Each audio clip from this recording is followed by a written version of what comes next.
Hi, good afternoon. My name is Liyana Shamimi, and today I will be presenting about factors that impact recurring cyberbullying victims among students in Klang Valley.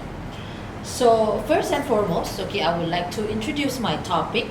So as we all know, alright, nowadays internet have been taken all around the world. Everyone is so busy with the internet, especially among students who spend substantial amount of time, especially in social media such as Twitter, Instagram, TikTok, and even Facebook, right? So to suit their own psychological demands, people are sharing information about their hobbies, publishing statuses, and portraying themselves online. So basically, by using social media, they have put somehow their feelings and their thoughts in social media.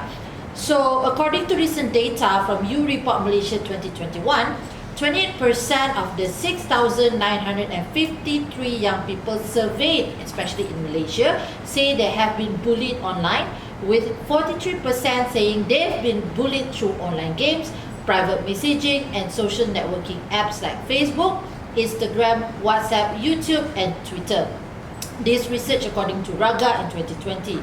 So many students nowadays are engaged in cyberbullying without disclosing their actions. So nevertheless, others prefer to publicly criticize individuals based on their physical characteristics. So based on what they see on social media, based on what they see online, they somehow prefer to discourage and also criticize individuals based on their physical characteristics such as weight limitation, skin color, body size, and they just target those who are different in general.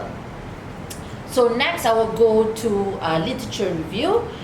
So different research articles is used to determine on self-esteem, health and risk behaviors, and lower academic performance. So everything has its own impact towards the cyberbullying. So studies have confirmed that gender has influence on cyberbullying activities, as males and females were involved in cyberbullying activities in their own unique ways. For example, a woman tend to cyberbullied, or influence in cyberbullying against the body or weight preferences, beauty, and etc.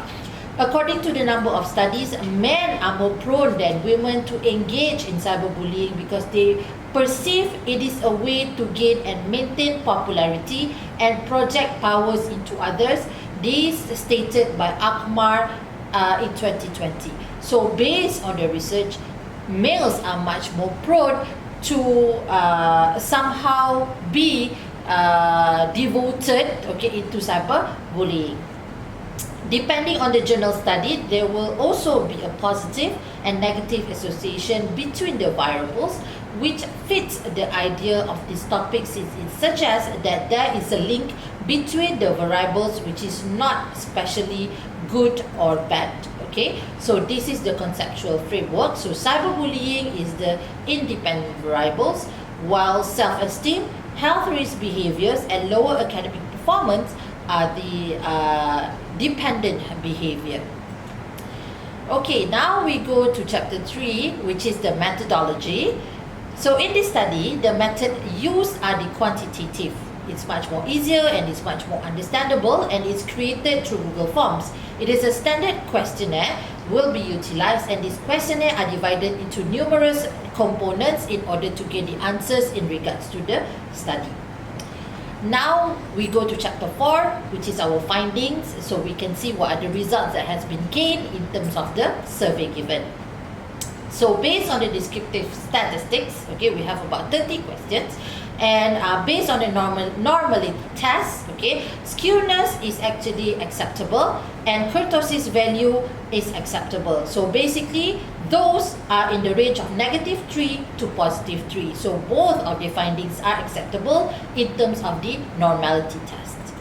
Next is reliability test based on the conceptual framework. So based on this, as a result, I may conclude that self-esteem, health risk behavior, lower academic performance, and cyberbullying are regarded as reliable based on the survey that is given. correlation test, based on the result generated, there are significant relationship of the variables as stated in the conceptual framework in regards of cyberbullying. This is proven by the hypothesis of the research. Okay, so this is the table in regards to the correlation test. And based on this, okay, the dependent and independent variables have the correlation in value in between 0.5 to 0.8, as we can see in the chart. Okay. All right. Finally, chapter 5. Okay, we will talk about limitation, recommendation, and conclusion. Okay. So limitation, the survey was distributed physically in the Klang Valley. Right, so and obviously not all respondents are willing to fill up the questionnaire, and some of it might be very reserved, okay, to whatever that they want to answer.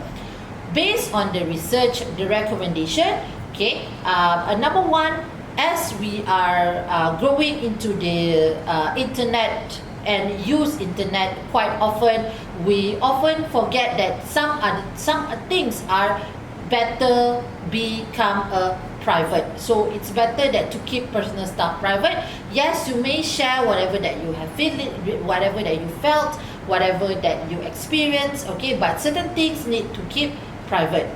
A second, okay, refuse to respond to cyberbullies. Yes, cyberbullies is everywhere. It's not only online, it's obviously on physical, but everything that you saw in the internet, people respond in regards to your beauty, in regards to your personal issues, okay, you must not respond, all right?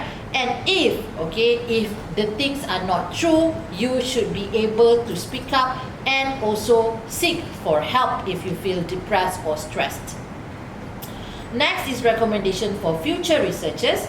Number one is to able to search information that are applicable and also to ensure that not diverge from the research study primary topics. So cyberbullying is quite huge, okay, in terms of the statement, but it can be much more focused into the certain part of the topics. And creating a simple and understandable questionnaire for respondents to fill in, so the respondents can understand and also willingly to tell whatever they are their thoughts, okay, in regards to the questions. Alright, so as the conclusion, cyberbullying is occasionally veers into illegal and criminal action, as we nowadays, because of the wide usage of the internet, nowadays cyberbullying has its own acts, especially here in Malaysia, and there is a relationship between self-esteem, health risk behaviors, and lower academic performance with cyberbullying among the cyberbulliers. So I guess these are our references, okay, for the research. Thank you very much.